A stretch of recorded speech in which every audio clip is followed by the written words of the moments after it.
एक चिंतक कहते हैं कि शूर्पणखा की गलती क्या है। ईश्वर को कौन प्राप्त करना नहीं चाहता। और दूसरी बात तो यह भी है कि जीव मात्र स्त्री है, पुरुष मात्र परमात्मा है। तो जीवात्मा रूपी कन्या का लक्ष्य ही है कि वो परमात्मा को पति के रूप में प्राप्त कर ले।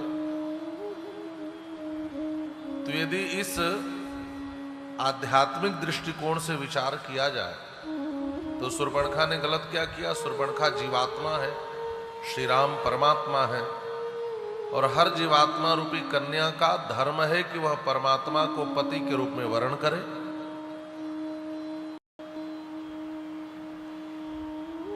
आचार्यों ने कहा कि देखो, जीवात्मा सीधे परमात्मा का वर्ण नहीं कर सकती। जैसे कोई कन्या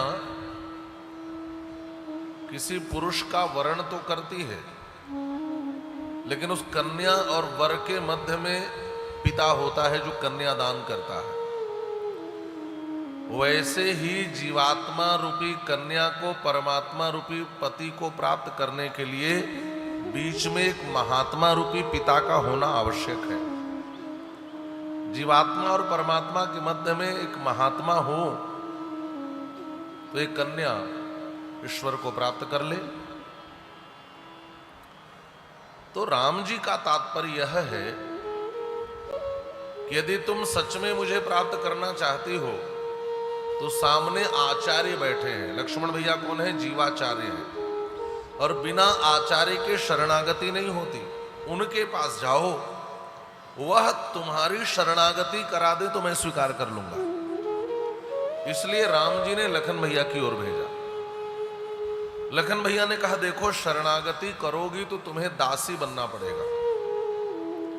जैसे आप देखते होंगे जब कोई गुरु दीक्षा ले, शरणागति करे, तो पुरुष है तो उसके नाम के आगे दास शब्द जुड़ जाता है, और स्त्री है तो उसके नाम के आगे दासी है ना। हमारी परंपरा में तो रामानुज श्री वैष्णव दास, और स्त्री हो तो रामानुज श्री वैष्णव दासी, नाम में दासी जुड़ता है। तो लखन भैया ने भी यही कहा, कथम दासस्य में दासी भार्या भवतुमिच्छसि सोहमार्येण परमाण भ्रात्रा कमल वर्णिनी। तुम्हें दासी बनना पड़ेगा। शूर्पणखा ने कहा, मैं दासी नहीं बनूंगी, मैं तो रानी बनूंगी। तो जो दासी न बनना चाहे उसकी शरणागति सफल नहीं हो सकती, वह ईश्वर को प्राप्त नहीं कर सकता। फिर शूर्पणखा ने क्या किया? का सीता जी को समाप्त करके सीता जी को खाकर राम जी को पाना चाहती है। सीता जी कौन है? भक्ति स्वरूपा है। कोई भक्ति को मिटाकर भगवान को पाना चाहे तो भगवान मिलेंगे क्या? भक्ति तो भगवान को पाने का माध्यम है, और कोई भक्ति को ही मिटाकर भगवान को पाना चाहे तो भगवान को प्राप्त नहीं कर सकता।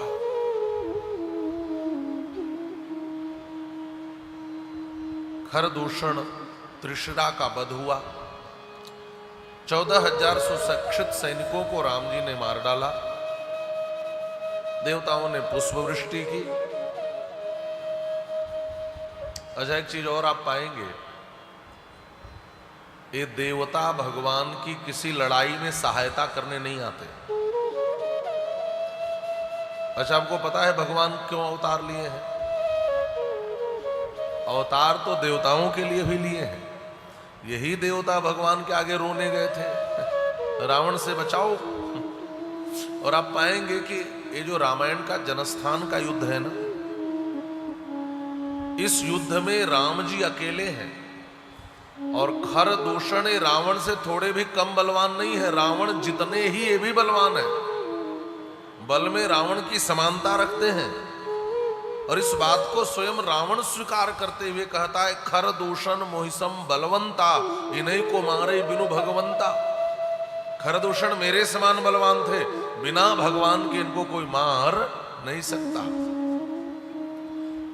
इतने बड़े योद्धा से राम जी लड़ रहे हैं अकेले, और उसके साथ 14,000 जो सुशिक्षित सैनिक हैं। वाल्मीकि रामायण में लिखा है ये सब एक ऋषि के शापित शिष्य हैं। 14,000 शिष्य थे, शाप दिया है इनको, ये सब राक्षस बन गए हैं। ये भी बड़े बलवान हैं।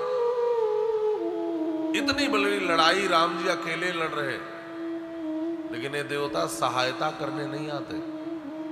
और राम जी जब सबको मार देते हैं तो ऊपर से फूल बरसाते हैं। अच्छा, इन पुराणों के आख्यानों को आप पढ़ें और इन कथाओं को सुने तो एक बात आपको सभी में कॉमन मिलेगी, देवता कुछ नहीं करते, ऊपर से केवल फूल बरसाते हैं। ये लगता है दिन भर फूल लिए बैठे रहते हैं, भगवान कोई बड़ा काम करे बस ऊपर से बरसाओ।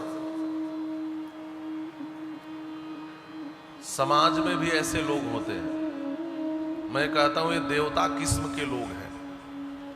ये चाहते तो हैं कि समाज से बुराई मिटे, समाज से अधर्म समाप्त हो जाए, समाज में धर्म की स्थापना हो जाए, समाज में अच्छे कार्य हों, लेकिन ये आगे नहीं आते। ये छिपे बैठे रहते हैं घर में। और कोई समाज में बड़ा काम करे, कोई बड़ा धार्मिक आयोजन करे और आयोजन सफल हो जाए तो बाद में उसको फूल माला पहनाते हैं। बहुत अच्छा, बहुत सुंदर, आपने बहुत अच्छा सामाजिक कार्य किया, आपने बहुत अच्छा धार्मिक कार्य किया। जो काम होने के बाद शाबाशी देकर फूल माला पहनाए, समझ लेना ये समाज के देवता हैं। ये कुछ करना धरना नहीं चाहते, ये कोई पुरुषार्थ प्रकट नहीं करते। देवताओं ने पुष्प बरसाया। एक राक्षस था, उसका नाम था अकंपन। खरदूषण, त्रिसरा और ये सैनिक मारे गए तो भागते हुए रावण के पास गया और रावण को पूरी सूचना दी, सब मारे गए। तो रावण ने पूछा जब सब मारे गए तो तू कैसे जिंदा रह गया? तो कहता है कथंचित इहागतः, मैं तो किसी प्रकार आया हूं। जनस्थान स्थिता राजन राक्षसा बहो हताः खरश्च निहता संख्ये कथंचित इहागतः। यहां कथंचित का भाव क्या है? कथंचित दिति स्त्री वेश धारणम इति भावः। टीकाकारों ने अर्थ किया कि अकंपन कहता है कि किसी स्त्री की साड़ी कहीं पड़ी थी पास में, और जब राम जी सबको मारने लगे तो मैं धीरे से साड़ी लपेट के खड़ा हो गया। तो राम जी ने सोचा है कोई स्त्री खड़ी है इसलिए मुझे जिंदा छोड़ दिया। तो इस प्रकार मैं स्त्री बनकर के भागा और प्राण बचाकर आपके पास सूचना देने आया हूं। तो रावण ने कहा पूरी बात सिलसिलेवार तरीके से, पूरी घटना तू बता। अकंपन ने पूरी बात सुनाई। रावण ने पूछा कि ये बता, क्या मैं युद्ध करके जीत सकता हूं? अकंपन ने कहा नहीं महाराज, मैंने आपके बल को भी देखा है और श्री राम के बल को भी देखा है। आप लड़ करके उनसे कभी नहीं जीत सकते। तो हमें क्या करना चाहिए? अकंपन ने कहा एक उपाय है,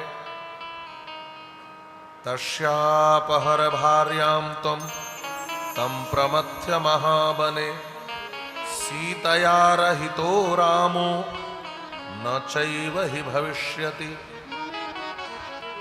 उनके साथ उनकी जो पत्नी है ना, उनकी जो भार्या है सीता, वो उससे बहुत प्रेम करते हैं।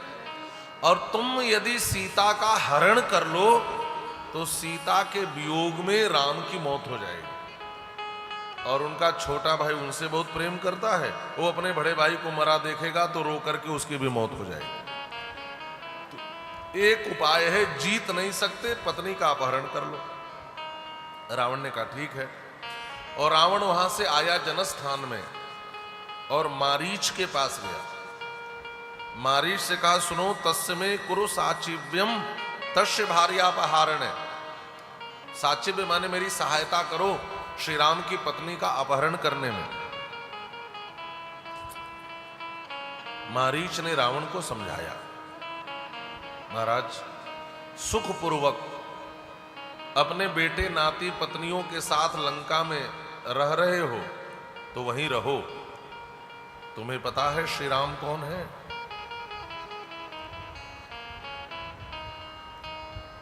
मैं 2 बार उनकी आंखों के सामने गया। एक बार गया तो ऐसा बाण मारा उन्होंने कि मैं 100 योजन दूर आकर गिरा,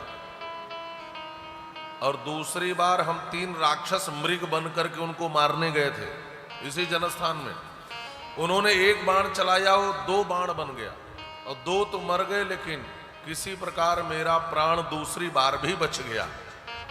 और जब से दूसरी बार मैं जिंदा बचा हूं, तब से मैं उनका भक्त हो गया हूं, और मैं तो अब केवल राम राम जपता हूं महाराज। अब मुझे तो कोई र अक्षर सुना दे तो मुझे लगता है राम आ गए, कोई रथ कह दे तो डर जाता हूं, कोई रत्न कह दे तो डर जाता हूं। और मैं आपको भी यही सलाह देता हूं कि सुखपूर्वक लंका में जियो, श्री राम से बैर मत लो। रावण ने कहा तुम्हें पता है मैं कौन हूं? मैं सिंह हूं, मेरे सामने राम ठहर नहीं सकते। तो मारीच ने कहा यदि तुम सिंह हो तो राम जी गंधहस्ती हैं। गंधहस्ती क्या होता है? देखिए, हाथी भी 3 प्रकार के होते हैं। एक होता है सामान्य हाथी, जिसको महावत वश में करके गांव गांव घूमते हैं। एक होता है बनेला हाथी, वो थोड़ा खतरनाक होता है, ये जंगली हाथी। और तीसरा होता है गंधहस्ती, उसके मस्तक से गंध निकलता रहता है। वो इतना बलवान होता है कि उसके मस्तक के गंध को यदि शेर सिंह सूंघ ले जंगल में, तो सिंह भी जंगल छोड़कर भाग जाते हैं। यदि तुम सिंह अपने को समझते हो तो हमारे राम जी गंधहस्ती हैं। विशुद्ध वंशाभिजनाग्रहस्थ तेजो मदः संसिद दुर्विषाणः उदीक्षितुं रावण नेहयुक्तः स संयुगे राघव गंधहस्ती। राम जी वह गंधहस्ती हैं। अच्छा, आप लोगों ने भागवत में गज की कथा सुनी है ना, जिसको ग्राह ने पकड़ा था? वह गज भी गंधहस्ती था, वो भी बड़ा बलवान था। वहां लिखा यद गंध मात्रा धरयो गजेंद्राः। वह गजेंद्र था जिसके मस्तक की गंध सूंघ करके बड़े बड़े सिंह भी जंगल छोड़ देते थे। लेकिन वो काल पास ऐसा था कि ग्राह ने उसके चरण पकड़ लिए। वो बड़ा बलवान था। इसलिए रावण, देखो, तुम जाओ, लौट जाओ, और जो हुआ उसको भूल जाओ, और सुखपूर्वक लंका में निवास करो। और मारीच के समझाने से रावण एक बार वापस आ गया, एक बार लौट गया। वाल्मीकि रामायण में लिखा है फिर दोबारा इस शूर्पणखा लंका पहुंची, और इसी ने आग लगाया। यह पहुंचकर कहती है, वाह, दिन रात सो रहे हो, बोली बचन क्रोध करी भारी, देश कोसकै सुरत विचारी, करस पान सोवस दिन राती। शराब पीकर दिन रात सोते रहते हो, तुम्हें पता है दुनिया में क्या हो रहा है? तुम्हारे सिर पर क्या मर आ रहा है, काल तुम्हें पता है? खरदूषण त्रिशरादि मार दिए गए, उधर ताटका मारी सुबाहु मार दिए गए, और तुम शराब पीकर सो रहे हो। देखो रावण, राजा इन आंखों को बंद करके सोता है तो नीति की आंखों से जागता है। जिस राजा की नीति समाप्त हो जाती है, उस राजा को समाप्त होने में देर नहीं लगता। नयनाभ्याम प्रसुप्तो वा जागर्ति नय चक्षुषा व्यक्त क्रोध प्रसादश्च सा राजा पूज्यते जनैः। जिस राजा की नीति समाप्त हो जाती है, उस राजा को दुनिया नहीं पूछती। जागो। जब खूब भर्त्सना की, तब रावण ने पूछा कि अच्छा बता, सच सच बता, तेरे नाक कान कैसे कटे? तो शूर्पणखा ने कहा कि मैं जनस्थान में भ्रमण कर रही थी, पंचवटी के पास घूम रही थी। मैंने एक परम सुंदरी स्त्री को देखा, और मैंने ऐसा सौंदर्य तीनों लोकों में आज तक किसी स्त्री में देखा ही नहीं। उस स्त्री का नाम है भैया सीता। और मैंने जब उस परम सुंदरी को देखा तो मेरे मन में एक ही बात आई, इस तीनों लोकों में सबसे सुंदर कोई है तो मेरा रावण भैया है। और इस तीनों लोकों में सबसे सुंदरी कोई स्त्री है तो सीता है। तो मैंने सोचा कि यदि यह स्त्री मेरे भैया को मिल जाती तो यह बड़ी सुंदर जोड़ी बन जाती। तो मैं आपके विवाह का प्रस्ताव लेकर उस सुंदरी सीता के पास गई थी। देखो कितना झूठ बोल रही है यहाँ पर। गई थी स्वयं विवाह करने और कहती है मैं तुम्हारे लिए गई थी। और देखो कैसी संस्कृति है ये, जहां भाई बहन किस प्रकार की बात आपस में कर रहे हैं। और शूर्पणखा ने क्या किया, सीता जी की सुंदरता का लगी वर्णन करने। यहां पे महाराज सीता जी के एक एक अंग प्रत्यंगों का वर्णन किया। उनका मुखड़ा कैसा है, उनका सौंदर्य कैसा है, उनका एक एक अंग कैसा, सब लिखा है। ताम तो विस्तीर्ण जघनाम पीनो तुंग पयोधराम भार्यार्थे तु तवाने तो मुद्दिताहम वरान नाम। वह परम सुंदरी है। सीता जी के सौंदर्य का खूब वर्णन कर रही है। कारण क्या है, शूर्पणखा रावण की कमजोरी जानती है। रावण सुंदरी स्त्रियों का संग्रह करता था। दुनिया के लोगों की जितनी सुंदरी स्त्रियां थी सबका हरण कर करके लाता था। तो शूर्पणखा रावण की कमजोरी जानती है। और शूर्पणखा ये भी जानती है कि मेरे नाक कान कटने से इसको फर्क नहीं पड़ने वाला। मेरे नाक कान कटने से फर्क ही पड़ता तो ये राक्षस क्यों कहा जाता। अपनी बहन की नाक कान कटने से फर्क पड़ जाए तो राक्षस क्यों कहा जाता। इसको कोई फर्क पड़ने वाला नहीं है, लेकिन वो जानती है इसकी कमजोरी स्त्री है। तो सीता जी की सुंदरता का वर्णन किया शूर्पणखा ने। और मैं तो तुम्हारे विवाह की बात करने गई थी, बस उन दोनों भाइयों ने मिलकर मेरे नाक कान को काट दिया। रावण ने कहा ठीक है, मैं जाता हूं।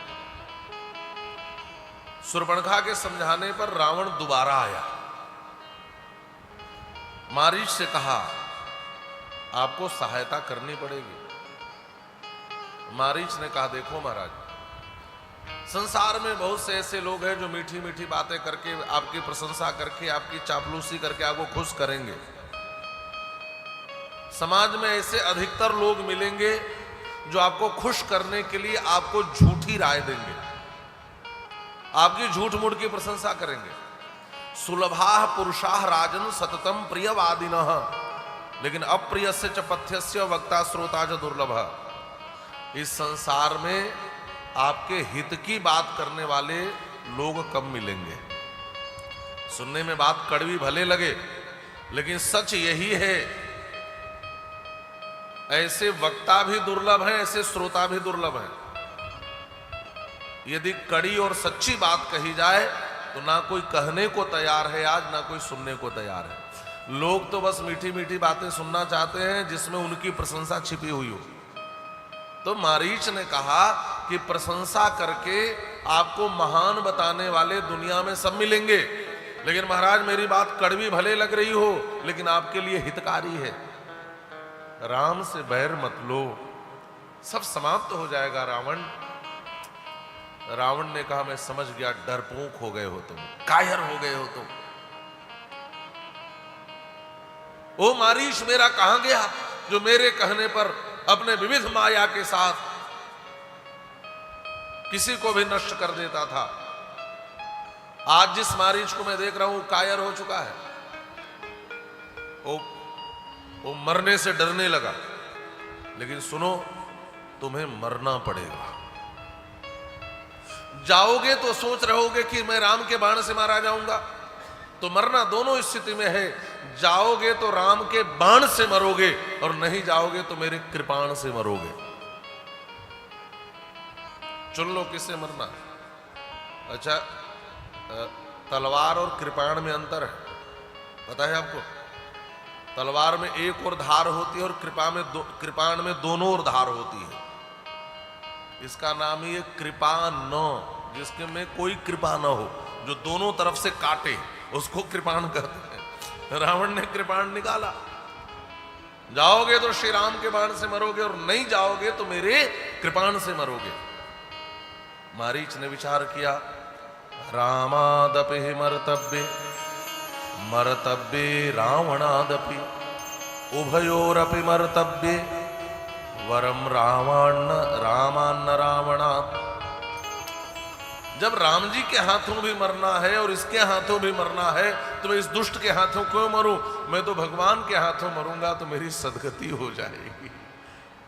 मानसकार भी लिखते हैं जब दोनों तरफ मृत्यु देखी तो मारीच ने निर्णय लिया कि मैं तो भगवान के हाथों ही मरूंगा।